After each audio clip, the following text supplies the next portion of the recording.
Shalom Adonai. Nós estamos então agora já dentro da proposta de uma aula histórica. Vamos trabalhar com o desenvolvimento histórico da antropologia teológica. Esse é um assunto que será discorrido, abordado hoje aqui no seu canal, o canal No Transitar Teológico. Antes de entrar no assunto da aula de hoje, que vai ser sobre o desenvolvimento histórico da antropologia teológica, eu quero te convidar a fazer 3 coisas importantíssimas. Primeiro, assistir a aula toda. Segundo, compartilhar esta aula. E terceiro, dar o like para a aula dentro do conteúdo da plataforma de YouTube crescer cada vez mais.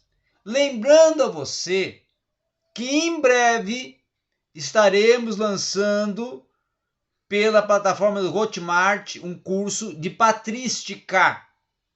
E aí estaremos fazendo toda uma divulgação para que você também possa fazer parte deste curso como aluno, que será um curso que irá te acrescentar muito academicamente.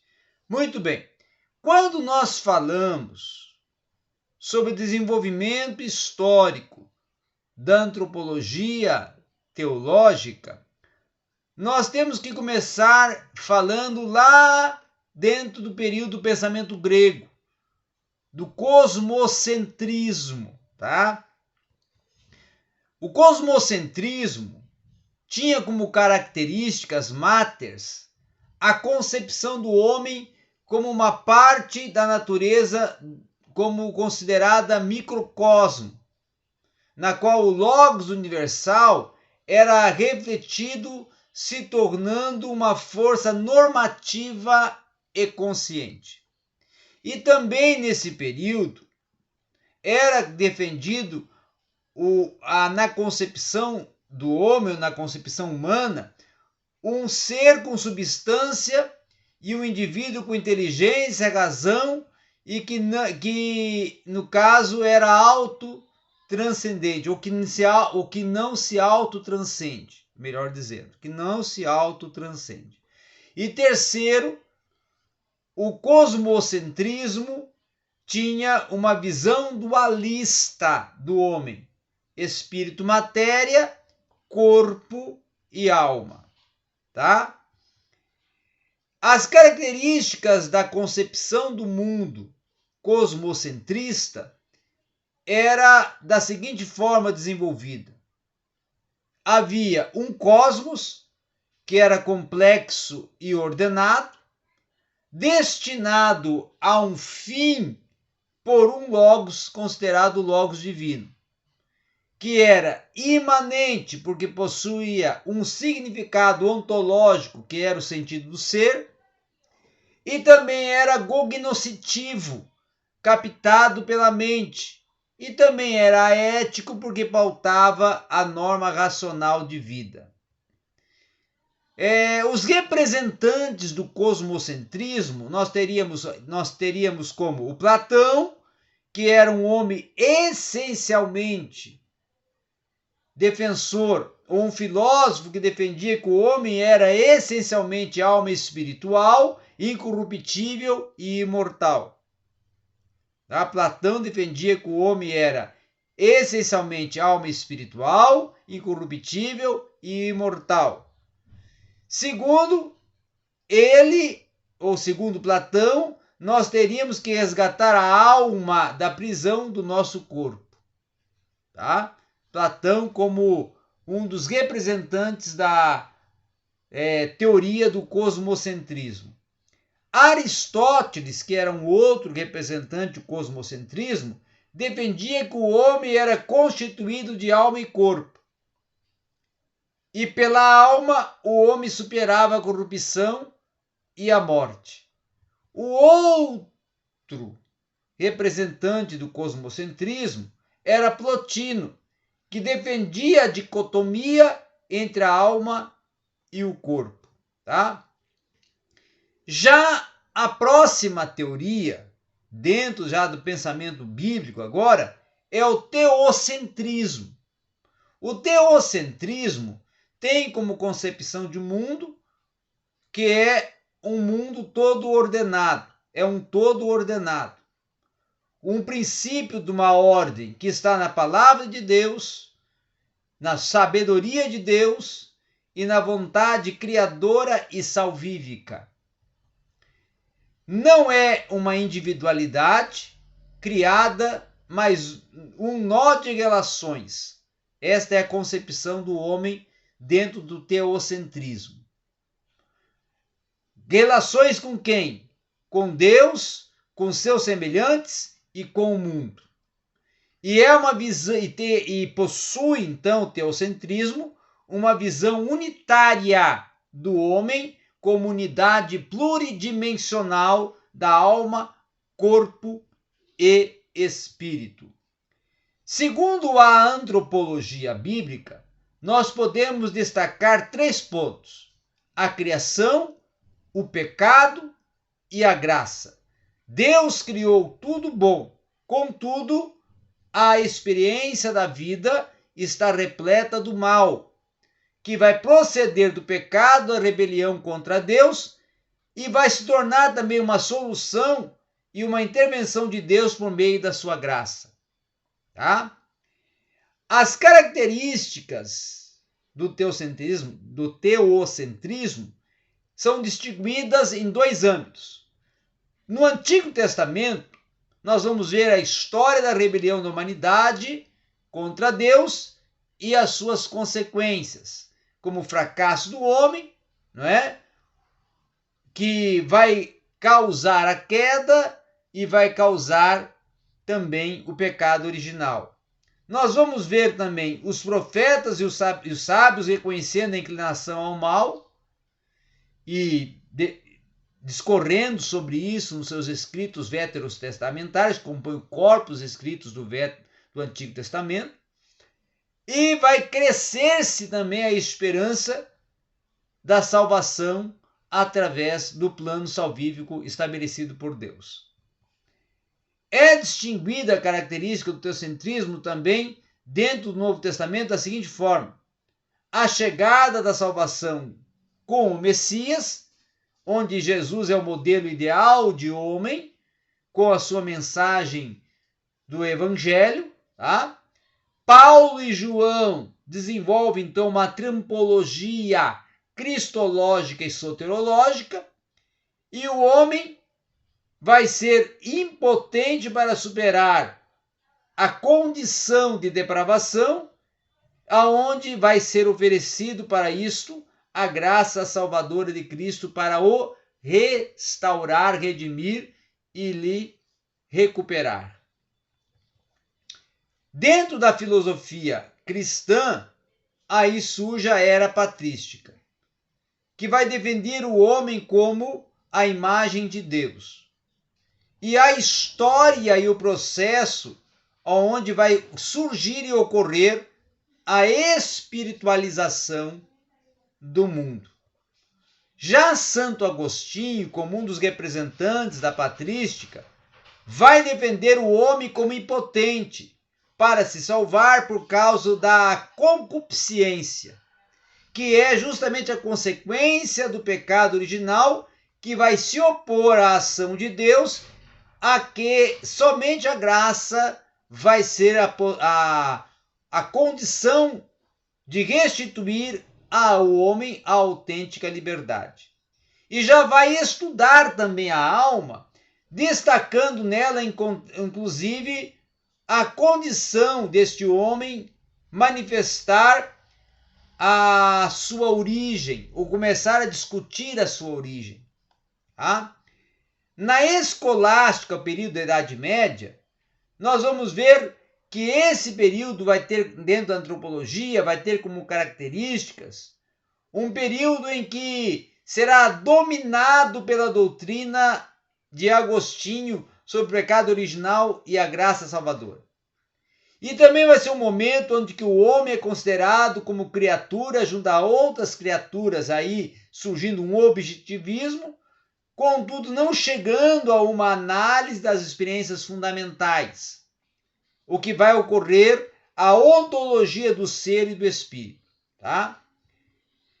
Os representantes desse período da Idade Média, dentro da antropologia, nós vamos ter Tomás de Aquino, o qual vai defender que o homem é a união de alma e corpo, matéria e forma.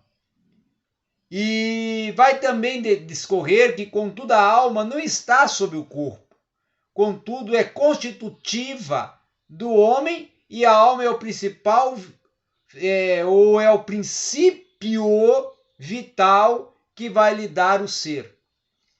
E vai distinguir também, por uma abertura consciente, este livre mundo, tá?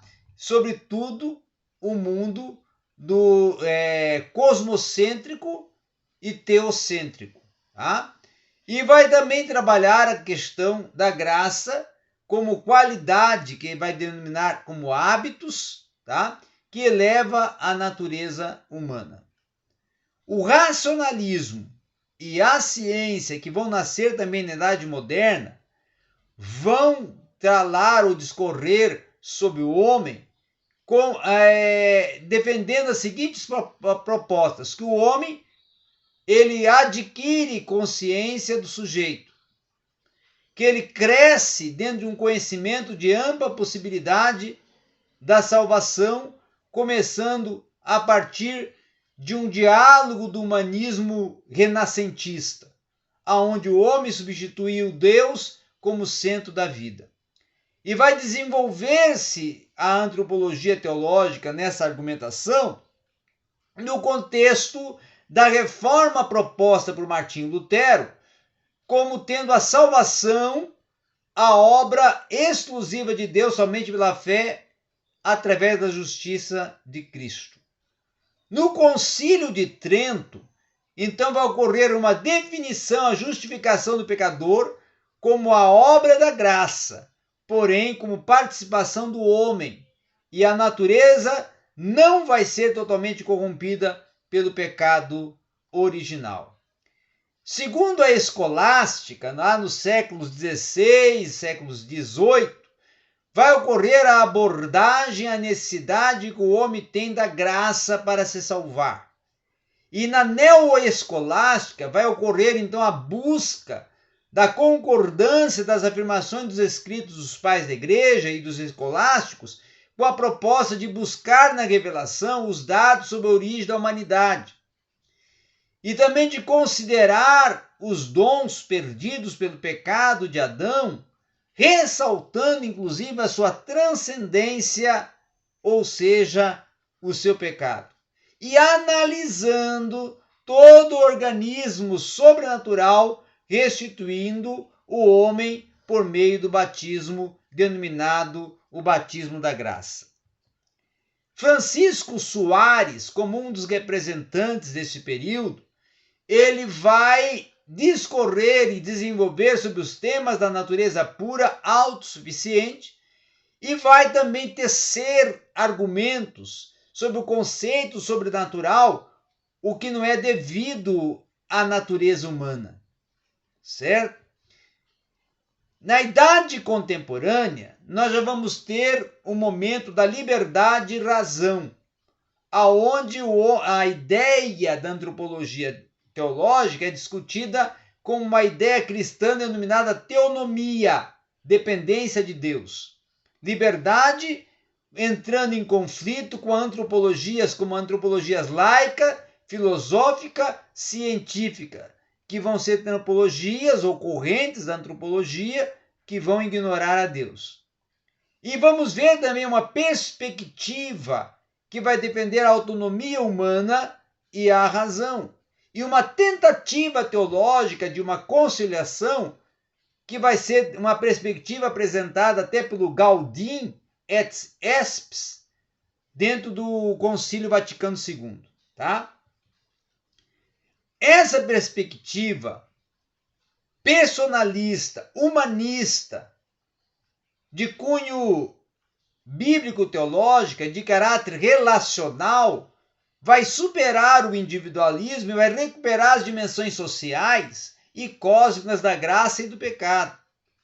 E vai ser uma defensora que a graça é o encontro do diálogo e a entrega mútua entre Deus e o homem para conhecer o homem como verdadeiro. Então é necessário conhecer a Deus, e para conhecer a Deus é necessário conhecer o homem.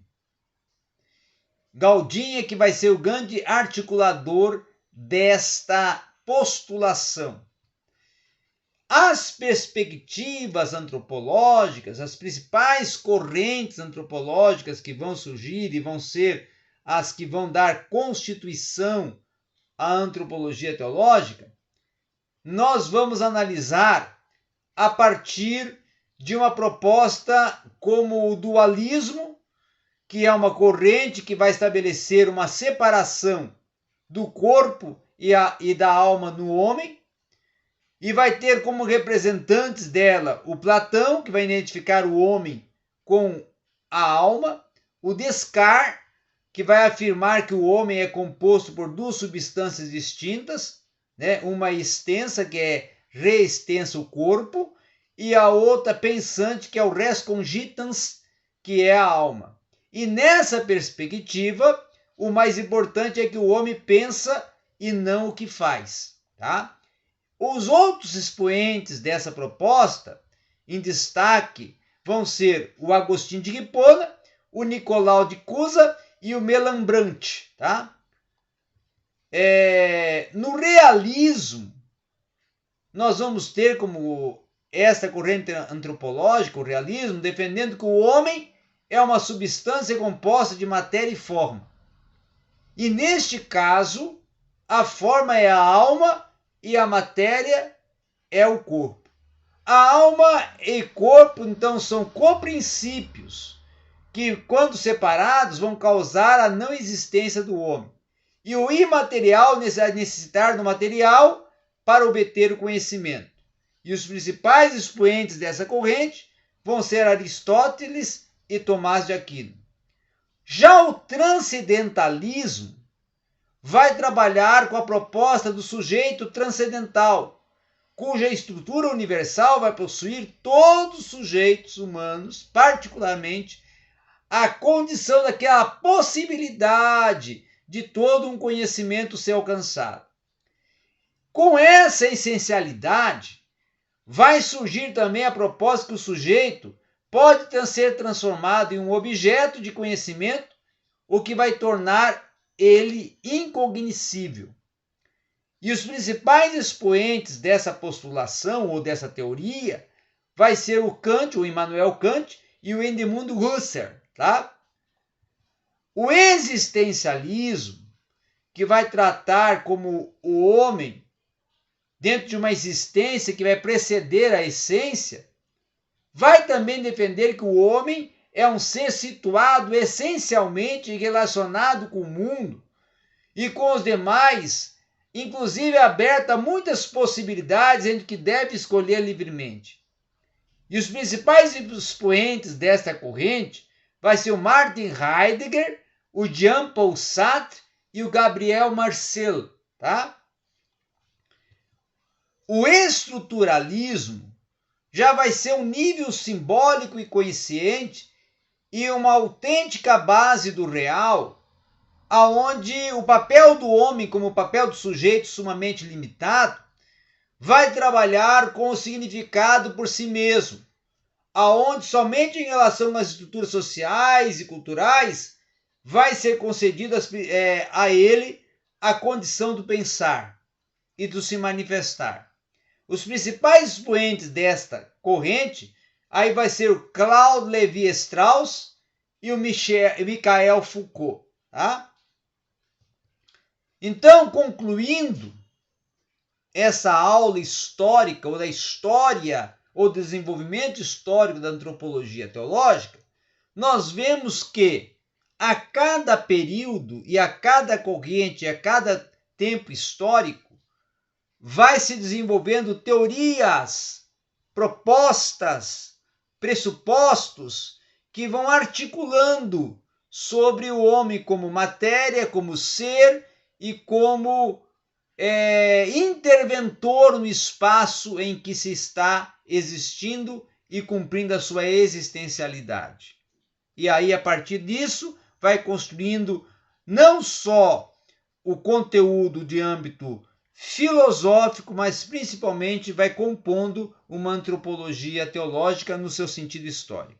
Era isso que nós tínhamos para hoje, na sua aula, aqui no canal No Transitar Teológico. Lembrando que em breve, você não pode perder, estaremos lançando um curso extraordinário. Curso extraordinário. Será pago? Será pago, mas vai valer cada real que você investir, que será um curso de patrística. Em breve, quando tiver tudo pronto, estará aí o link, estará aí toda a divulgação para você poder se tornar aluno desse curso.